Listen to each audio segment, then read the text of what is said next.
வணக்கம்.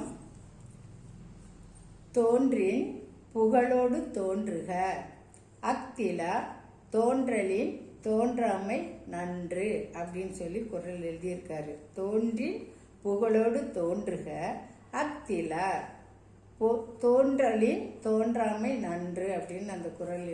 அதுக்கு பொருள் என்ன எழுதியிருக்காருன்னு பார்த்துருவோம்.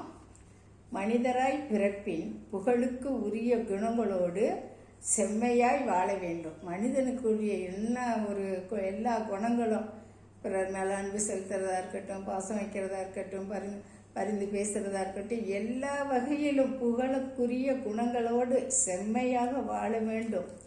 அவ்வாறு இல்லாதார் பிறத்தலை விட பிறவாமல் இருப்பதே நல்லது அப்படின்னு சொல்லியிருக்காரு. அதாவது மனிதராய் பிறப்பின் புகழுக்கு உரிய குணங்களோடு இருக்கணுமா. என்னென்ன குணம் மனுஷருக்கு இருக்கணுமா, அந்த குணம் மாறாமல் அந்த குணத்தோடு அவன் இருக்கணும். அப்படி இல்லைன்னா அவன் பிறக்கிறத விட்டுட்டு, அவ்வாறு இல்லாதவர் பிறத்தலை விட பிறவாமல் இருப்பதே நல்லதுன்றாங்க. அவன் உலகத்தில் பிறந்து என்ன பிரயோஜனம், அவன் பிறக்காமையே இருந்திருக்கலாம் அப்படின்னு சொல்லுவாங்க. அதைத்தான் தோன்றின் புகழோடு தோன்றுக, அத்திலார் தோன்றலின் தோன்றாமை நன்று அப்படின்னு சொல்லி குறள் எழுதியிருக்காரு. அதுக்கு பொருள், மனிதராய் பிறப்பின் புகழுக்கு உரிய குணங்களோடு செம்மையாய் வாழ வேண்டும். செம்மையாய் வாழணும், அதைத்தான் முக்கியமாக சொல்லியிருக்காரு. மனிதருக்குரிய குணங்களோட வாழணும், செம்மையாய் வாழணும் அப்படின்னு சொல்லியிருக்காரு. அவ்வாறு இல்லாதார், அவ்வாறு வாழலைன்னு சொன்னால் அவங்க பிறத்தலை விட, இந்த உலகத்தில் பிறப்பதை விட பிறக்காம இருப்பதே நல்லது அப்படின்றத தான் இந்த குறளுக்கு பொருளாக எழுதியிருக்காரு.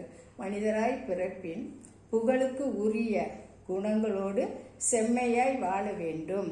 அவ்வாறு இல்லாதார் பிறப்பதை விட பிறவாமல் இருப்பதே நல்லது அப்படின்னு சொல்லி இந்த குறளுக்கு பொருள் எழுதியிருக்காரு. அதுக்குத்தான் தோன்றி புகழோடு தோன்றுக, அத்திலார் தோன்றலில் தோன்றாமை நன்று அப்படின்னு அந்த குறள் எழுதியிருக்காரு. மனிதராய் பிறப்பின் புகழுக்கு உரிய குணங்களோடு செம்மையாய் வாழ வேண்டும், செம்மையாய் வாழ வேண்டும். அவ்வாறு இல்லாதார் பிறத்தலை விட பிறவாமல் இருப்பதே நல்லது அப்படின்னு சொல்லி இந்த குறளுக்கு பொருள் எழுதியிருக்காரு. இந்த குறள் பிடிச்சிருச்சுன்னா லைக் பண்ணுங்க, ஷேர் பண்ணுங்க, சப்ஸ்கிரைப் பண்ணுங்க. நன்றி, வணக்கம்.